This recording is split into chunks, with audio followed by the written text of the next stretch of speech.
بسم الله الرحمن الرحيم السلام عليكم ورحمة الله وبركاته kulanti wacan oo wanaagsan daawadayaal idilkiinba meel kastoo aad joogtaan halkani waa markhaati t v kusoo dhowaada barnaamijkeena falanqeynta xogta caalamka daawadayaasha qiimaha iyo qadarinta naga mudana waa 11 bisha abriil sanadka 2022 dhanka kalena waa 10 bisha barakeysan ee ramadaan qodobada barnaamijka aynu diradda ku saari doonno haddii allaha awoodda leh uu raalli ka noqdo waxaa ka mid a ruushka oo mar kale diyaaradihiisa ay kusoo ragaal celiyeen magaalooyin waaweyn oo ay ku jirta caasimadda waddanka Ukraine iyo duqeymo culus oo ay fulinayaan Ukraine oo sheegtay inay isku diyaarinayso dagaalkii ugu xooganaa ebed oo uu ruushka kusoo qaado bariga waddankaasi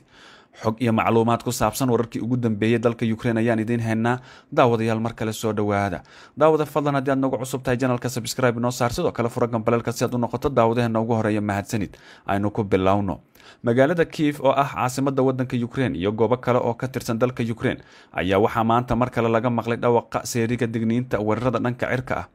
waxaa sidoo kale dhawaqa seerigaasi laga maqlay gobolada kale sida Lviv, Kyiv, Dnipro iyo sidoo kale Zaporizhzhia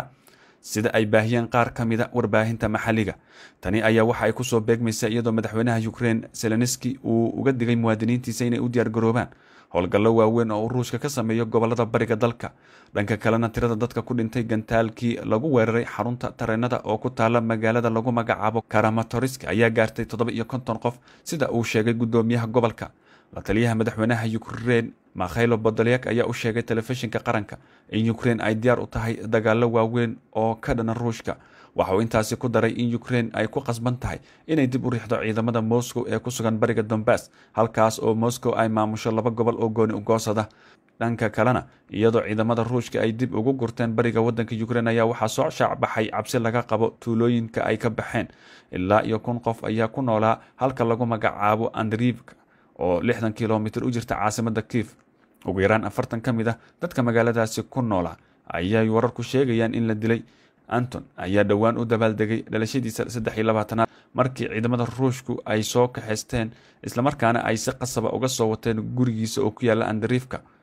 qoyskiisa ayaa helay meedkiisa bil kadib markii ciidamada ruushka laga saaray halkaasi si xun ayaa loo gooyay jirkiisa waxaana meedkiisa lagu gartay oo kaliya dharkiisa ayay ehladu u sheegeen warbaahinta markii uu ninkaygu u sheegay ruushka beddelka wiilkayga aniga ay kaxaysta waxa ay ku soo fiiqeen qoriga oo ay ku dhaheen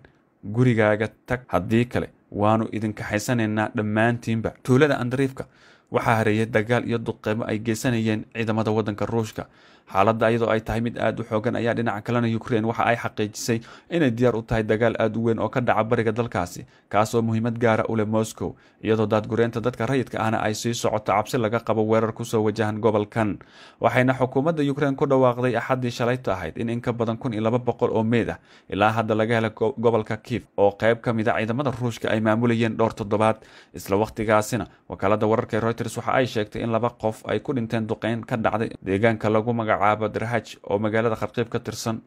ahna magaalada labaad ee ugu weyn waddanka Ukraine wasaaradda difaaca ee Ukraine ayaa sidoo kale daabacday sawiro ay sheegtay in ciidamadeedu ay gobolka bari kula beegsadeen baqaar rasaasa oo ay leeyihiin ciidamada ruushka isla markaana ay burburiyeen iyada oo aan la cadeynin halka ay ku taal iyadoo warbaahinta Ukraine ay sheegayso in keedkaasi uu ku yaal gobolka lagu magacaabo Novomairovsk ee Donetsk ee gobolka Donbass wasaaradda difaaca ayaa ku eedeysay ciidamada ruushka in ay hub badan ku kaydsadeen qaar ka mid ah xaafadaha ay dadka shacabka ah degan yihiin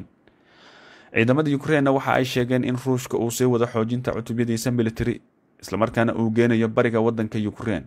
maamulka ayaa tilmaamay kadib bayaan uu soo saaray axadii in ruushka uu qaadayo tallaabooyin lagu wareejinayo laguna xoojinayo cutubyada militariga iyo sidoo kale bixinta taageero qalab iyo farsamo ah oo ay siiyaan ciidamadooda dalka ku sugan waxa ay intaasi ku dartay in Moscow ay cutubyo militari ka soo wareejisay bariga iyo bartamaha ruushka ayna geysay gobolada Belgorod, Voronezh iyo sidoo kale Kursk oo ku yaala xadka Ukraine dhanka kalena Sergei Gaday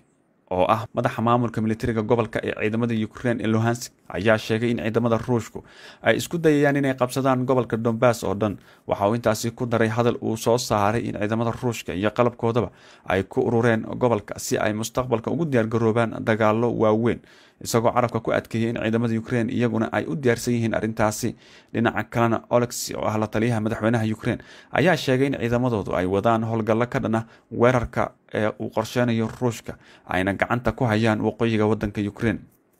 waxa uu intaasi ku daray in dagaalka uu weli ka socdo magaalada koonfurta ku taal ee Mariupol isla markaana ciidamadoodu ay difaacayaan magaaladaasi. dhanka kalena isbedelada ka socda goobta ayaa imaanaya iyada oo wasiirada arrimaha dibadda ee midowda Yurub ay kulmayaan Isniintan maanta ah si ay uga wada hadlaan in Moscow lagu soo rogo xirmo lixaad oo cunaqabateyn ah oo ka dhan ah dagaalka ka socda Ukraine. laakiin ururka ayaa weli ku kala qaybsan arrinta mamnuucidda soo dejinta gaaska iyo saliidda Ruushka. Ra'iisul wasaaraha Austria ayaa Isniintan la kulmi doona madaxweynaha Ruushka Vladimir Putin kuna kulmaya magaalada Moscow si uu u noqdo sargaalkii ugu horeeyay ee Yurub oo la kulma Putin tan iyo markii uu bilowday weerarka Ruushka ee Ukraine 24 Febraayo sida laga soo xigtay ra'iisul wasaaraha Axaddii shalay.